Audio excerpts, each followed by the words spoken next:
日常を破壊したかのような姿。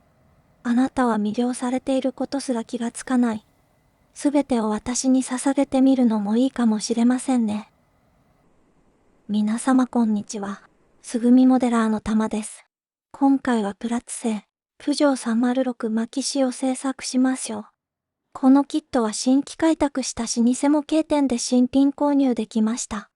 まさに奇跡の在庫を抱える領域でございます。さすがラリー車両。細かなパーツがびっちりと張り付いたランナー群。クリアパーツも多く取り扱いに気を使いそうです。大好きなメッキパーツは少なくて残念。なぜにホイールが5本なのかと思いましたがスペアタイヤですね。輪ゴムかと思えるほどに超扁平なタイヤ。本当にこの薄さで良いのでしょうか。純白で美しい成型色。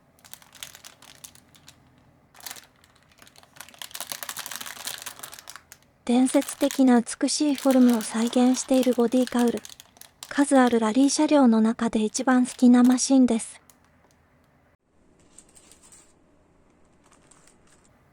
このデカール。まさか窓枠がデカールの厄介系なのでは。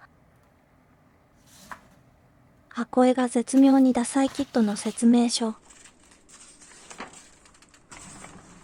ほうほう。遠回しにフィッティングに問題があるとおっしゃっているのですね。モデラーの腕の見せ所だと責任転嫁をさらっとこなすスタイル。嫌いじゃないですよ。出た出た。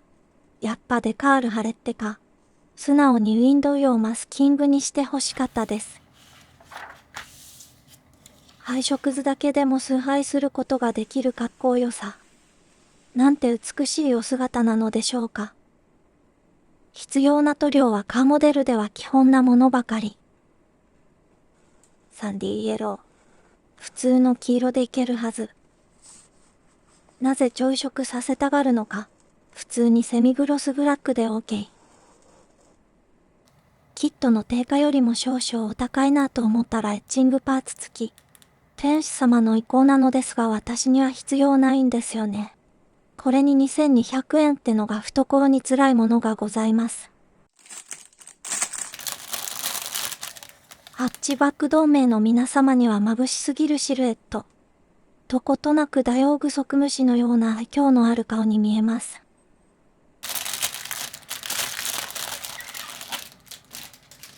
ラリー車両らしいフロアパネルむき出しのスパルタンな仕様。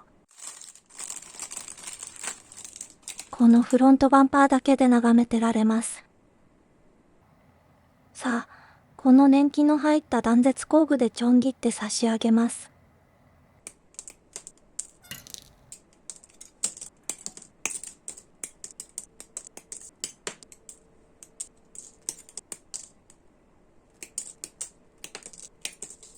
ぶった切ったらこれだけになりました。少なく感じますが小さいだけで手間はかかるんですよね。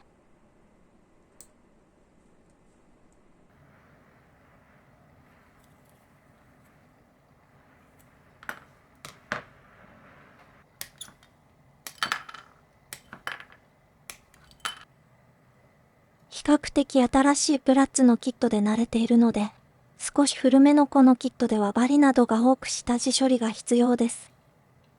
ルーフには左右非対称のパーティングラインがございます。しかもドアのパネルラインが極めて浅く途中で消えています。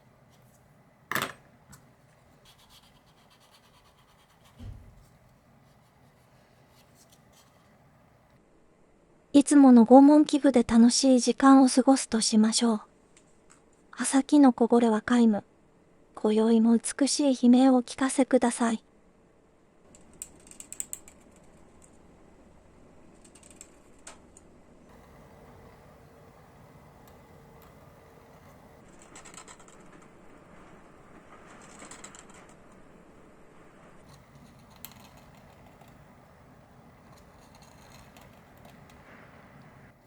拷問の後はめでて差し上げるのがたしなみ。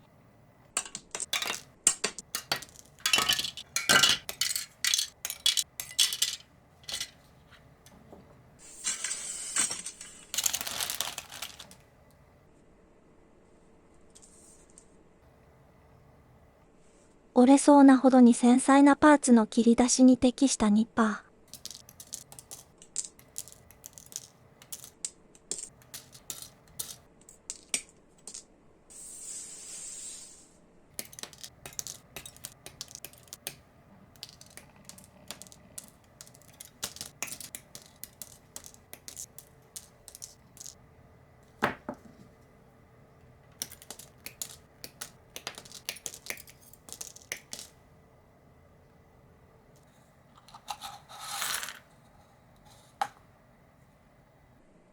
前回のパーツオープナーでのセルフ拷問魔のをよぎって少々ビビってございます。あの後お風呂でめちゃくちゃ染みてギャーギャー騒いでました。膨大な量の下地処理。バリナのかよくわからない処理に手間取ります。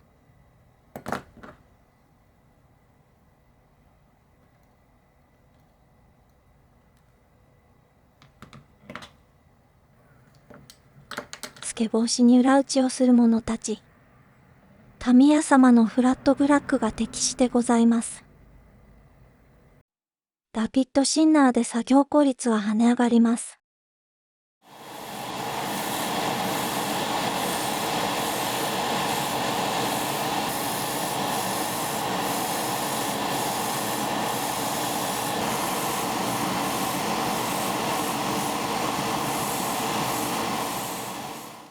複雑で重厚に、そして美しく交わる白い骨格。たとえ空を飛ぶような速度で横転してもドライバーを守ります。パイプをつなげ合わせた命のカゴ。その姿はとても美しゅうございます。押し入れの最深部からいつのかわからない調合皿を発掘しました。使えそうな綺麗なものを選んで他は廃棄しましょう。海よりも深い押し入れという謎多きエリア。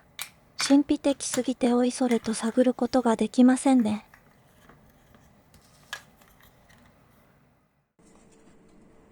裏打ちが綺麗に仕上がりました。前後のバンパーはもちろん、ホイールも裏打ちすると質量を感じることができます。ボディカウルにはアルティメットホワイト。強烈な隠蔽力で見え隠れする裏打ちの影を覆い尽くします。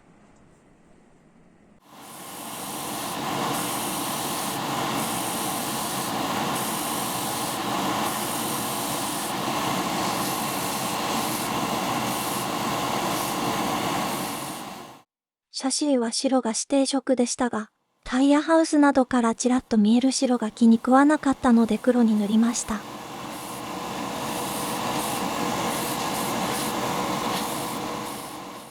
メインカラーの青はデカールなのですが、ミラーだけは塗装しなければなりません。説明書の指示通りに普通の青で塗りました。動画なんてわざわざ撮ってませんけどね。やっと色別に分けることができました。あれ、おかしいな。作業を始めたのは昨夜だったはずなのに。休憩することなくちまちまと面倒な箇所を仕上げてゆきます。外は夕日が出ているのかカーテンの隙間からオレンジの光が漏れています。時折強く吹く風が屋根にぶつかったり、木々の間をすり抜けうなり声を上げたり、風がもたらす旋律が心に深い安らぎを運んでくれます。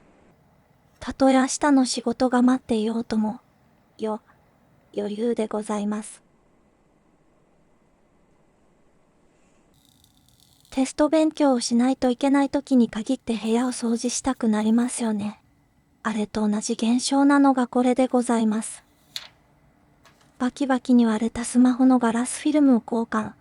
どうせ過酷な現場仕事でまたバキバキになるんですけどね。この現実逃避で得られるのは目先の達成感だけでございます。アルティメットホワイトが完走しました。はっきりとした白と黒がとても美しいです。暖房をつけていても室温が上がらないのでこいつの出番です。保温器でデカール作業の効率を上げます。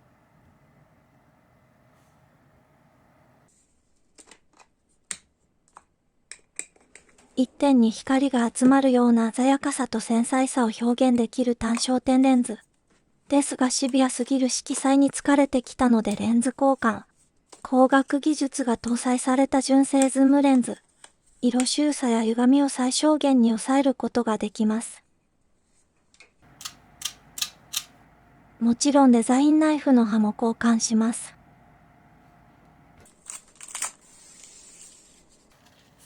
ろくなことがない窓枠デカール。スポンサーデカールはラリーカーらしく細かいのが多いです。そしてメインカラーの青。今回はデカールで仕上げます。デカールには貼る順番がございます。しょっぱなから一番でかいやつをやっつけてしまいましょう。もしここでミスっても塗装に切り替えることができますからね。イメトレ段階で難航しそうなイメージしか湧いてきませんね。デカールは一瞬で剥がれてくれました。デカールフィクサーを塗って長期戦に備えます。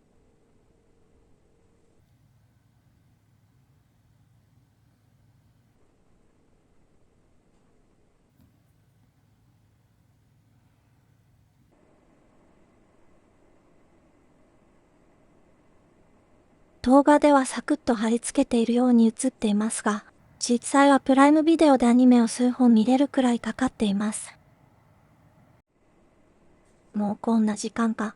相対性理論のように時間の流れが歪んでございます。反対側でどれだけ時間短縮できるか試してみましょう。重力が手にのしかかるかのように感じられる高難度。まるで花が自らの場所を選びたがっているかのように、デカールは自身の定位置に収まるのを待ち続けます。その精緻な作業は完成品の輝きを決定づけるものでございます。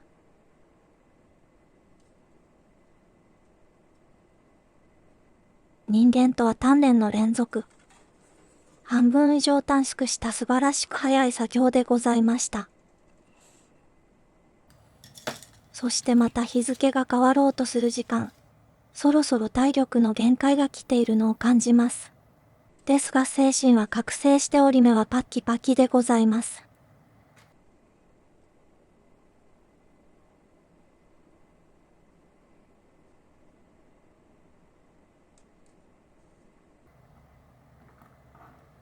フェンダーを横断する曲線を描くライン。これは位置合わせが難しそうですね。黒猫も邪魔。応援に駆けつけてくれました。相変わらず闇に紛れて忍び寄ってくるのが得意でございます。そしてしれっと工具とデカールを踏んづけていくスタイル。一発退場でございます。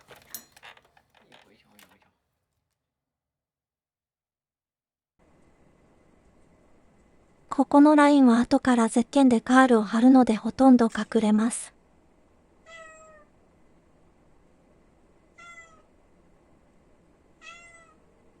退場を食らった黒猫が抗議活動をしています。しつこくごねると煮干しをもらえることを理解している行動です。さすが魔女に仕える高貴なる四則獣でございます。また厄介な箇所がやってきました。この赤いストライプもデカールでございます。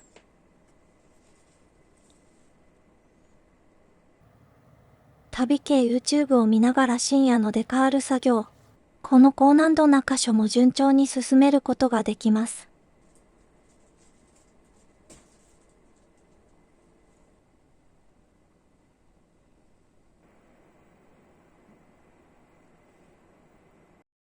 ラリー・モンテカルロ。1959年に初めて開催され、モナコ周辺の山岳地帯を通る厳しいコースで行われます。刻々と変化する路面状況にドライバーの経験は問われます。ウルトロン、エッソのウィルブランド、プジョーのレーシングチームのスポンサーとして知られています。そしてこちらがエッソ。日本ではエネオスとして存続しています。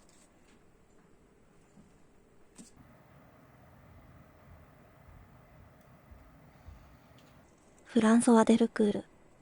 1996年にプジョー306でターマックスペシャリストとして走ります。職人気質で義理人情に厚く、日本でのファンも多いフランスのレジェンドです。チルパニツイートの確執がとても興味深い内容でございました。先ほどのラインの上にゼッケンを貼ってズレをごまかします。モールがあるのでデカールをしっかりと追従させます。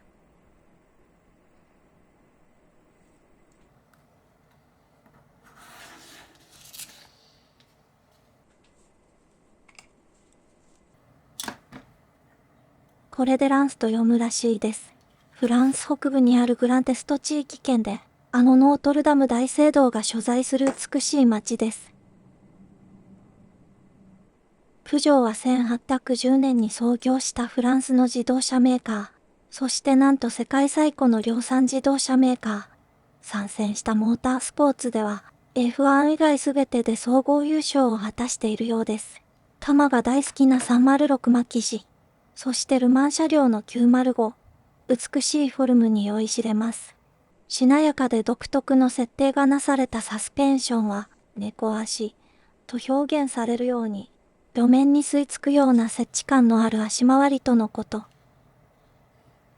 ファコムは1918年に設立された工具メーカー。タマもファコムのラチェットレンチを持っています。最近はプラモばかりで車やバイクに手間をかけれないのが痛いですね。OMP はイタリアのレーシングギアメーカー。モータースポーツの世界ではトップシェアを誇ります。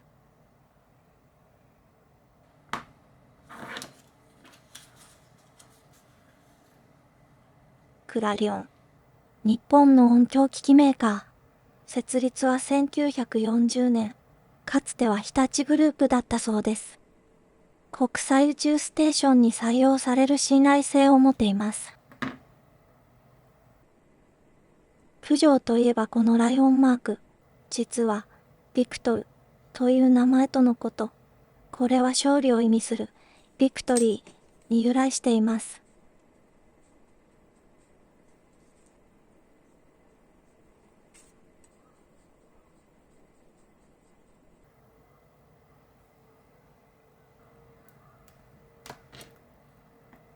ミシュランのキャラクター。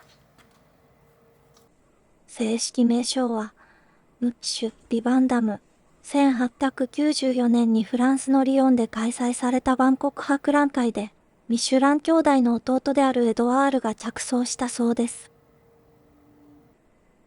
ラリー車両であっても一般道を走るのでナンバープレートが必要なのですね。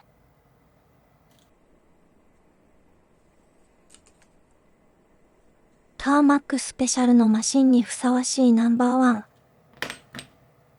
何十年経とうとも忘れることができない名車でございます。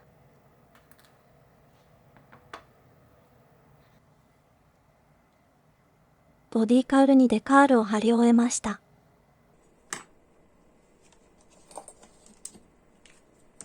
一旦お片付けして休憩しましょう。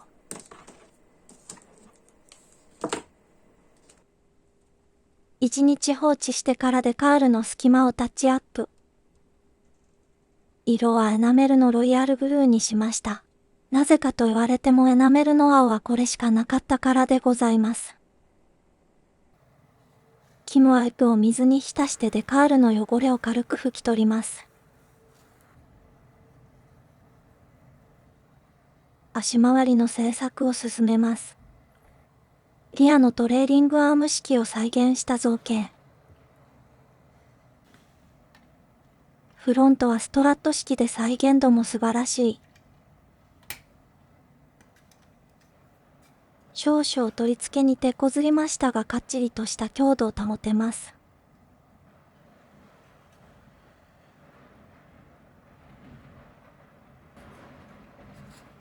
エキゾーストパイプもシンプルですが存在感がございます。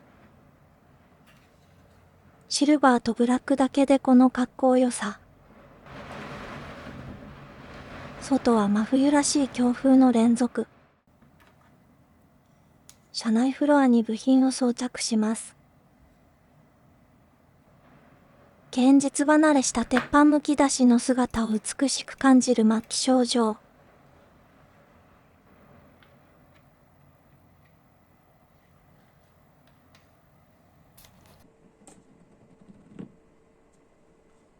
今回はミスターカラーの WGX クリアを使用します。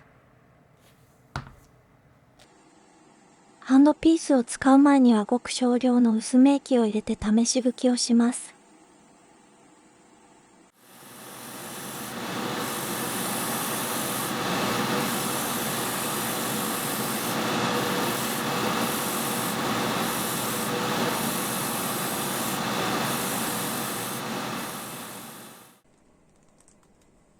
そして予想通り使うことがなかったエッチングパーツ。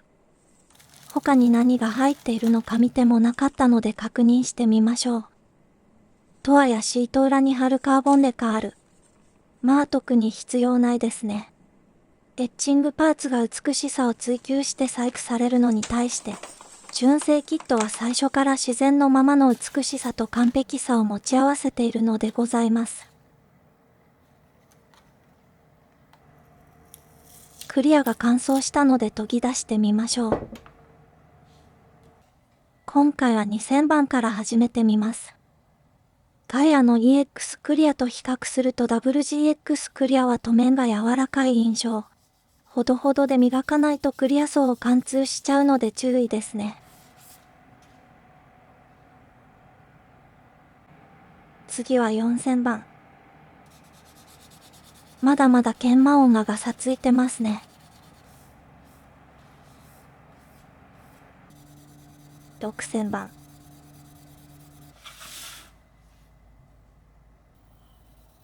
8000番まで来ると指で感じる研磨抵抗も薄らぎます。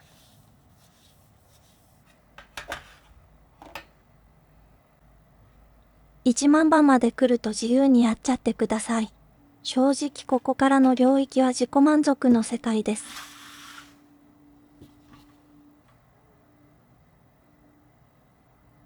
良い感じにクリア層が均一になりました。あとは消しきれなかった傷をセラミックコンパウンドで研磨します。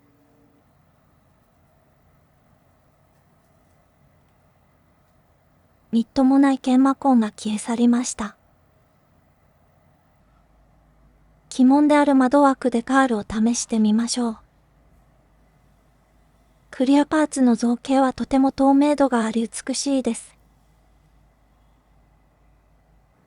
仮組みしてないのでボディとのフィッティングが心配になってきました。いつもより丹念にゲート処理をしましょう。貼ってみてもこの方法の利点が理解できません。時間はかかるし仕上がりは雑になるしで塗装に変更するか葛藤しました。こりゃ判断ミスですね。マスキングをセルフカットした方が100倍綺麗に仕上がります。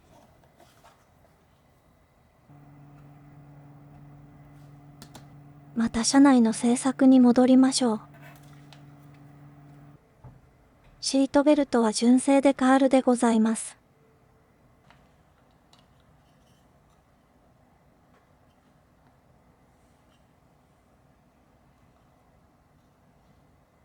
なかなか良い再現度ではないでしょうか。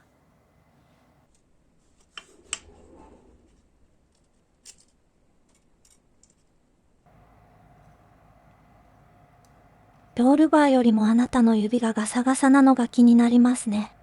年がら年中ブラック現場ロードを打つでございます。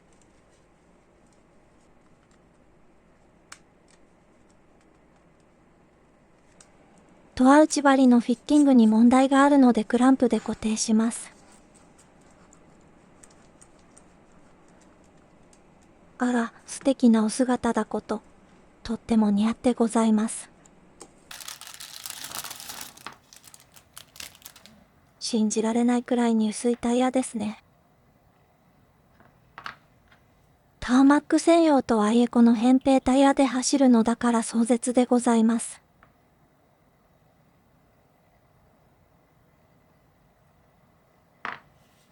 タミヤ様の入れ墨、墨入れ塗料でホイールナットを色付けします。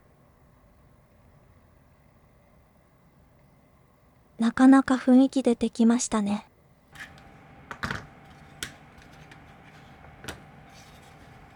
がっちりと固定されて次の指示を待つお姿も素敵でしたが、この凛々しく交わった籠をまとったお姿も素敵ですよ。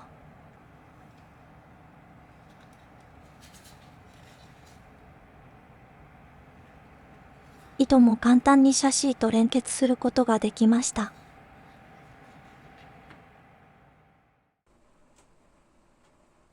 仮踏みしない弊害。給油口が全くと言って良いほどにはまりませんでした。ヤスリで二回りほど小さくしてようやくはまりました。メッキは美しいのですが少々造形が甘い気がします。どうせヘッドライトレンズを装着したら見えなくなりますけどね。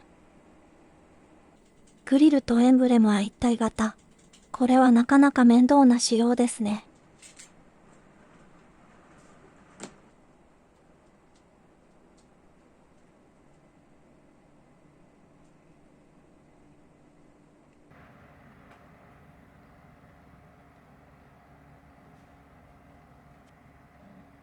目が入ると一気に表情が生まれます。テールランプは90年代の雰囲気が溢れ出る形。ミラーはメッキパーツが用意されています。やはりエンブレムの装着穴は拡張しないと入りませんでした。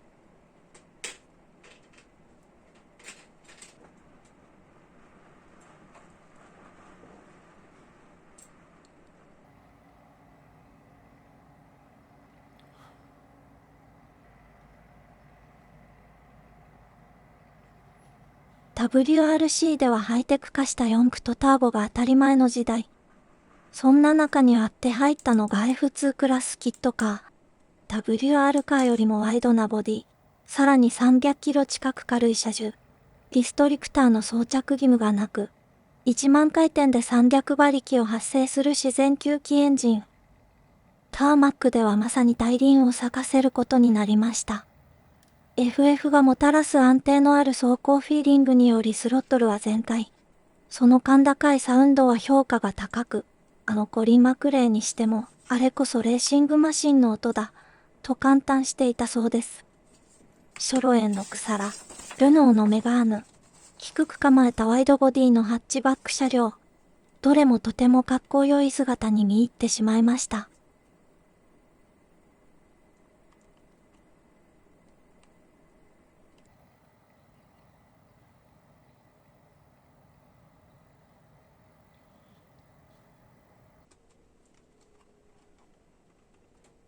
このフランスの美しいお嬢様には WR カーなど取るに足らない存在。下級機を通したみっともない喘ぎ声。それに比べてお嬢様の歌は遥か遠くまで響き渡ります。心地よい音色だなんてとんでもございません。お嬢様の本性を知れば、そこはもう絶望の真っ只中。お姿が視界に入った瞬間、あなたは一瞬にして崩れ落ちるでしょう。お嬢様は手段を選ばずにあなたを魅了します。歯向かおうだなんておこがましい。これからのあなたは恐怖と痛みの連続。でも大丈夫。お嬢様は何度も癒してくださります。ここは記憶を巻き戻す時間軸の真っ只中。あなたは現代科学をまとっただけの鈍重な存在。これから何度も魅了され続け、そして後塵を浴び続けるのでございます。浮上。306巻紙。完成でございます。美しすぎて恐縮でございます。